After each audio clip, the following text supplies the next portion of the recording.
Everybody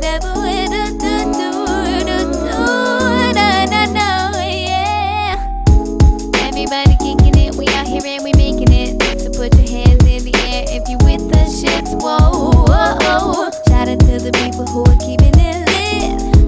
Drink a little more and smoke a little more. Everybody come through and do our show.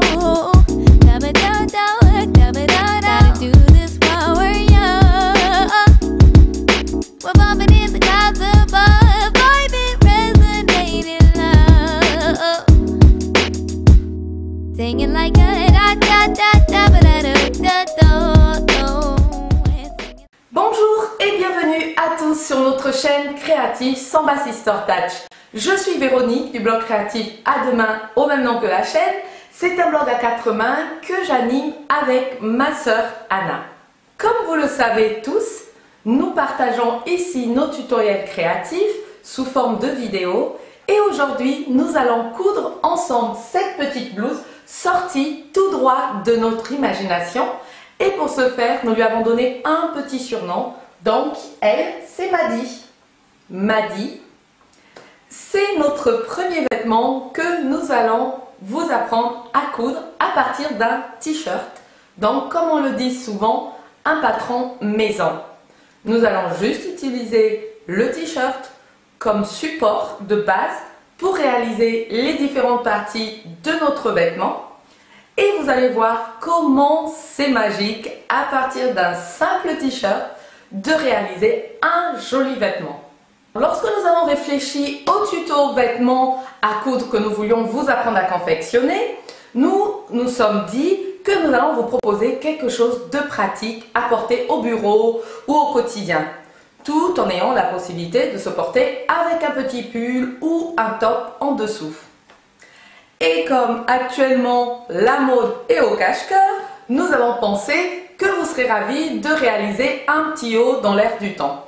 Et c'est ainsi que notre petite blouse cardigan Maddy a vu le jour. Maddy vient du surnom de notre maman chérie. La méthode du patron maison que nous vous proposons peut vraiment aider tous ceux et celles qui souhaitent se lancer dans le secteur de la mode et de l'habillement afin de comprendre comment est constitué un vêtement, comment le customiser, quel type de tissu utiliser. Mais surtout, c'est aussi une façon d'éviter le gaspillage en achetant des vêtements trop chers qui sont souvent faciles à faire et de réaliser des économies pour tous ceux qui n'ont pas les moyens de se procurer un patron mais qui ont sérieusement envie d'apprendre à coudre. D'ailleurs, pour la petite anecdote, cette méthode, nous l'avons utilisée lorsque nous étions plus jeunes, mes sœurs et moi, ça remonte à nos années collège. Ça nous permettait d'économiser notre argent de poche et en plus, on pouvait avoir le dernier vêtement à la mode. Que demander de plus? Donc je me souviens encore d'une robe cousue par ma sœur qu'elle avait appelée la robe Whitney Houston. Toutes les copines voulaient la même et il était fait dans un simili-cuir. Donc à cette époque, c'était quand même assez rare de voir du simili-cuir vendu et encore fallait-il savoir coudre pour en faire quelque chose. Au passage, je vous fais de gros bisous les filles. Oui, j'ai 3 autres sœurs, hormis Anna. Donc pour ceux qui nous suivent sur le blog, vous le savez et vous savez aussi certainement que la machine à coudre n'a pratiquement pas de secret pour nous parce que comme nous vous l'avons déjà dit aussi, notre maman est styliste couturière diplômée d'une grande école berlinoise et c'est grâce à ma maman que nous avons appris à coudre. Donc elle avait une école de couture et un atelier. Et donc, nous avons baigné dans cet univers très tôt, toute petite. Nous avons vraiment souvent fait les choses à la main à la maison, notamment nos vêtements, et nous avons baigné très tôt dans cet univers de créativité. Bon voilà, je ne vais pas m'attarder dessus, nous vous en parlerons certainement un jour, pourquoi pas un peu plus longuement avec ma soeur, parce que ça, c'est une autre histoire. Avant de commencer, je tiens à remercier énormément tous les nouveaux abonnés. Vous ne savez pas combien ça fait plaisir de se dire que ce que nous faisons est apprécié par vous et chaque fois de voir le nombre d'abonnés s'ajouter comme ça, c'est très réconfortant et ça nous donne de l'énergie pour partager encore plus de tutoriels avec vous.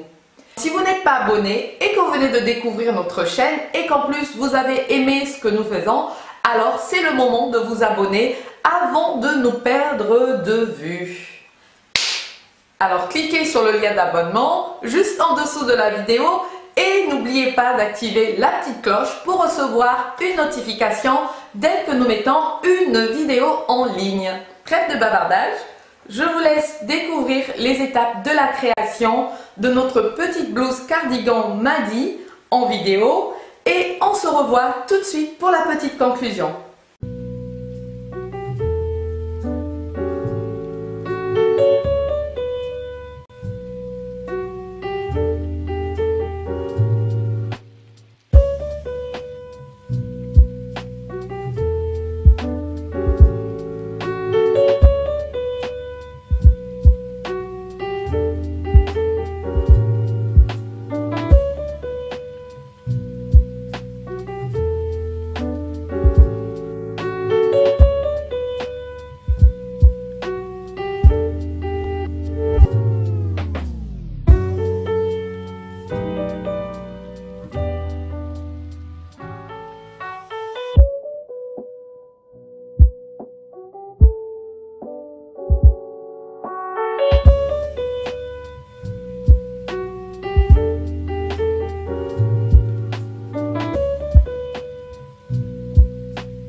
Vous aurez besoin d'un sweatshirt qui vous va parfaitement.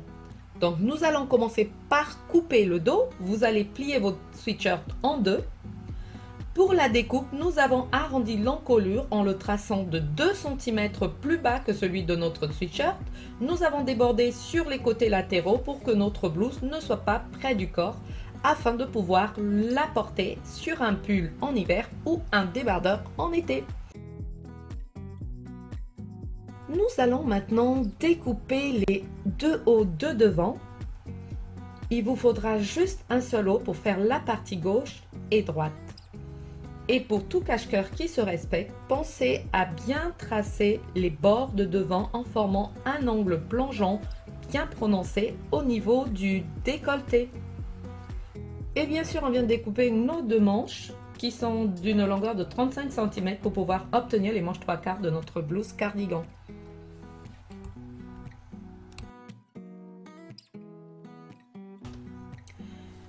Donc voilà, au niveau du tissu, nous avons utilisé un tissu en coton qui est vraiment agréable à coudre. Il glisse au toucher et en plus il ne se froisse pas. Donc voilà, nous allons commencer par découper le dos. Vous allez le poser sur le bord plié de votre tissu. Et bien sûr, avant de découper, pensez vraiment à bien prendre vos mesures. Comme ça, vous allez pouvoir ajouter en toute tranquillité vos marges de couture.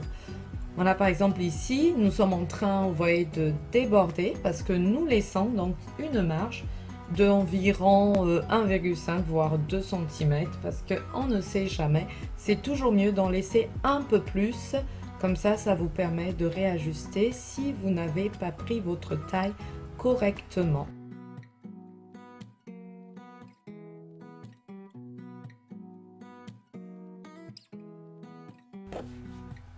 Voilà, nous nous attaquons maintenant au devant. Donc nous allons venir couper cette pièce deux fois Et faites surtout bien attention de laisser assez de marge sur les bords, donc notamment au niveau des ouvertures, parce que nous n'allons pas confectionner notre blouse avec une doublure. Nous avons pensé que c'était plus facile d'utiliser un ourlet, surtout pour les débutants. C'est nettement plus facile comme ça. Voilà. Donc on va continuer avec la découpe. Vous venez déposer le patron de votre manche. Vous le déposez exactement comme on l'a fait avec le dos sur le bord plié de votre tissu. Bien sûr, vous n'oubliez pas les marges et vous découpez donc 2 fois vos manches. Nous vous avons dit tout à l'heure que nous avons pris une longueur de 35 cm. Voilà, parce qu'on voulait des manches 3/4. Voilà, j'ouvre et voilà le résultat. Vous avez donc votre manche. Donc vous faites cela 2 fois. Comme vous avez dû le constater, notre petite blouse m'a dit à 2 parties. Donc il y a le petit haut et il y a le bas. Donc comment vous faites pour venir découper le bas? Vous allez simplement aligner votre tissu, donc votre patron, sur l'alignement de votre dos et aussi des parties du haut. Donc une fois que vous avez donc bien placé vos patrons, vous découpez en forme de trapèze. Donc voilà, vous aurez exactement 3 différentes parties. Vous allez les ajuster par rapport au patron, comme si vous rajoutez une jupe sur le bas. Alors pour vous inspirer, vous pouvez penser, excusez-moi, au haut péplum. Vous voyez les tops qui ont comme une petite jupette juste sous le dessous. Donc nous, comment on a fait les mesures? On est parti du bas du dos et on a rajouté 20 cm. Après, libre à vous de le faire un peu plus long ou un peu plus court. C'est vraiment selon votre inspiration. Ensuite, nous avons découpé 4 coupons de tissu de 40 x 10 cm qui vont nous servir de volant pour donner de l'allure aux manches de notre petite Maddy. Nous passons directement à l'étape 3 qui est tout simplement l'assemblage de la blouse. Alors vous allez constater que nous n'allons pas forcément vous montrer toutes les étapes de couture parce qu'on se dit que voilà, c'est une couture en ligne droite. Lorsque c'est vraiment important et que c'est difficile à coudre, nous allons vous montrer. Donc la vidéo sera sinon vraiment très longue.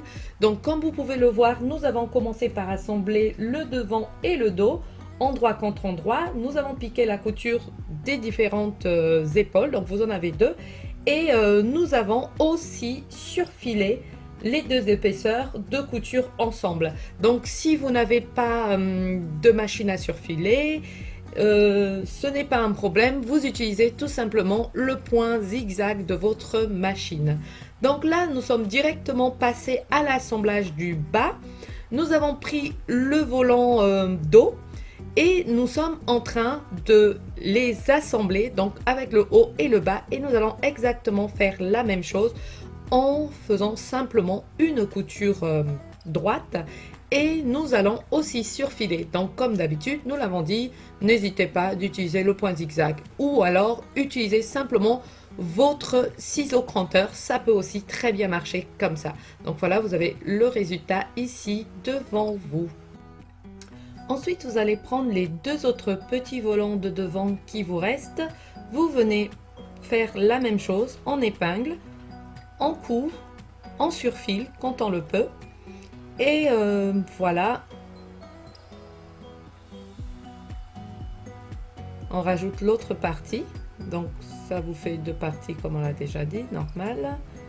On ajuste et on fait sa petite couture. Donc voilà, on se laisse surprendre par la magie du cinéma, tout va très vite, c'est rapide, c'est super, il n'y a pas de problème, voilà. Et oui, donc autre chose, ah non, on n'y est pas encore, voilà, on est encore en train de coudre, mais bon, voilà, c'est fait, c'est magique, c'est magique. Donc c'était pour vous dire simplement qu'au niveau de l'encolure et des ouvertures, nous avons aussi surfilé parce que comme nous vous l'avons dit au départ, nous allons simplement venir ajouter un ourlet sur les bords. Donc là, vous voyez, tout est fait. Et c'est ce que je vous montre là. Voilà. Et donc on va commencer simplement par venir plier les bords pour former un ourlet. Et si vous savez faire l'ourlet à double rentrée, c'est encore mieux.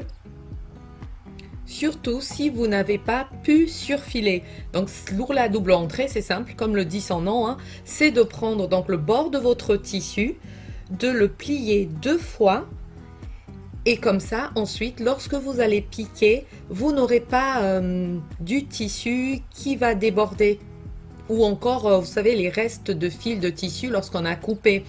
Donc ça vous empêche en fait d'avoir un peu toute cette partie du tissu qui ressort.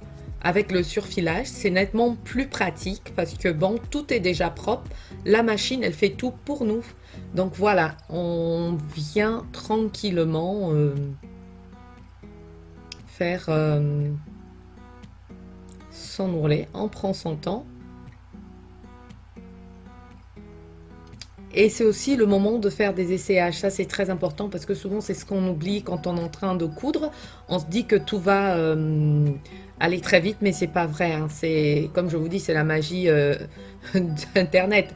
Mais de temps en temps, essayez pour voir si l'ouverture vous va, si ça vous convient et si vous devez modifier.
Voilà, nous allons enfin pouvoir piquer les bords latéraux, bien sûr en épingle, et on passe tout de suite à la machine.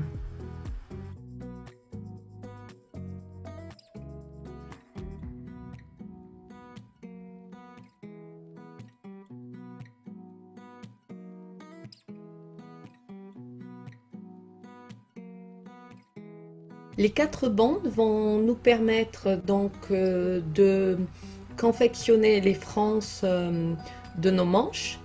Et pour qu'elles soient un peu plus belles, nous allons surfiler les bords, ou encore si vous n'avez pas de machine à surfiler, ce que vous pouvez faire, comme on l'a déjà dit, un point zigzag ou encore un bel ourlet. Et voilà le résultat. Et bien sûr, si vous ne savez pas confectionner les frances, nous vous invitons à suivre notre vidéo du cache-pot en tissu que nous avons fait uniquement à partir de frances. Et nous vous l'avons dit, hein, on commence par les petites choses pour faire les grandes choses. Ah, celle-là, je voulais la placer. Donc vous voyez qu'on réalise d'abord sur un petit objet et après c'est plus facile de le faire donc sur une plus grande étendue. Pour confectionner les frances, nous avons utilisé 2 bandes afin d'apporter le volume juste comme il faut. Bien sûr, une fois que vous aurez trouvé la bonne disposition, nous allons coudre les 2 bandes ensemble, endroit contre endroit, pour les piquer ensuite sur le bas de la manche de notre petite Maddy.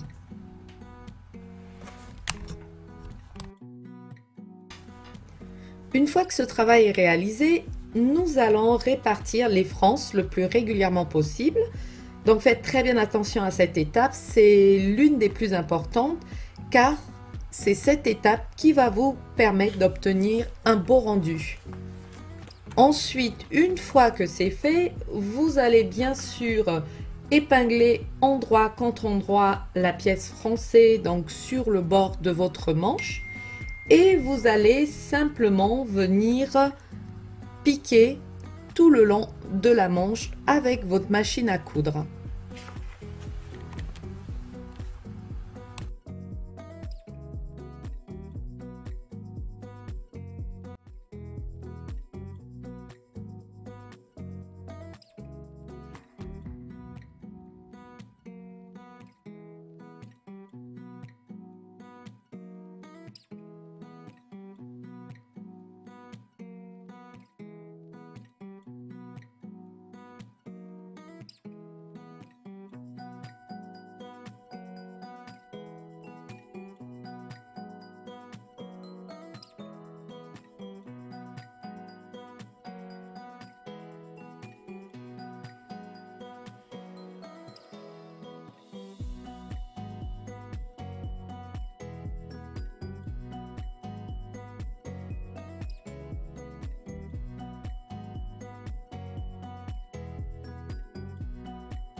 Votre ourlet du bas réalisé, nous allons donc passer à la couture de la manche. Donc pour ce faire, vous allez glisser la manche dans l'emmanchure, endroit contre endroit. Ensuite, vous allez positionner avec minutie les coutures latérales de la manche et vous allez épingler tout le long pour pouvoir piquer sereinement. Vous pouvez aussi, si vous avez du mal, et c'est ce que nous avons fait, faire un bâti. Comme ça, ça vous permet de bien repartir l'embut de la manche pour ajuster correctement la manche à l'emmanchure. Donc, ensuite, une fois que cela est fait, vous allez simplement coudre au point de doigt.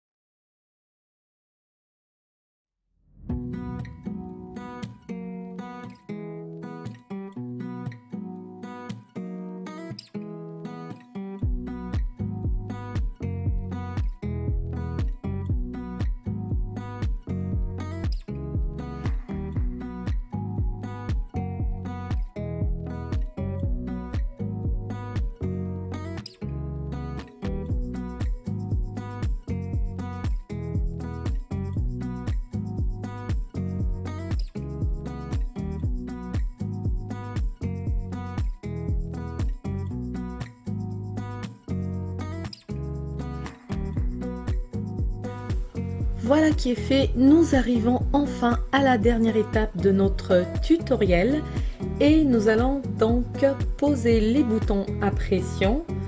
Vous avez deux parties, une mâle et une femelle.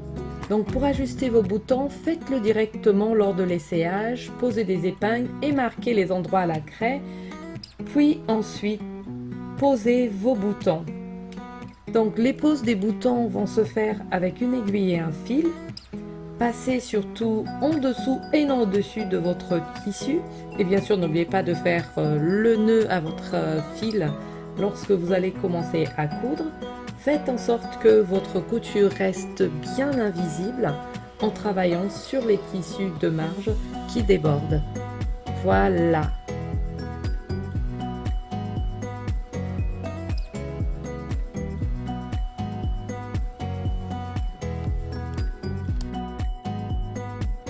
Donc pour la précision, nous avons fait 3 poses de boutons. Donc le premier bouton, nous l'avons posé donc au niveau du décolleté pour pouvoir fermer à ce niveau-là. Et le deuxième bouton, nous l'avons juste posé au niveau du volant péplum. Et nous avons fait un troisième bouton, mais à l'intérieur, de façon à ce que notre cardigan, notre blouse cardigan puisse se fermer aussi de l'intérieur. Vous voyez exactement comme on le fait avec un vêtement cache-cœur classique. Mais à ce moment, vous allez utiliser des petites cordelettes pour venir faire le nœud à l'intérieur. Donc nous avons mis un bouton de pression parce que c'est plus facile et c'est vrai, on oublie souvent ces petits boutons qui pourtant autrefois étaient très utiles et vous pouvez vous en servir pour beaucoup d'autres choses. Ça ne s'enlève pas lorsque vous les attachez très bien, au contraire, quand c'est bien fixé, tout est bien. Alors voilà, nous venons de finir. Bravo, bravo, bravo.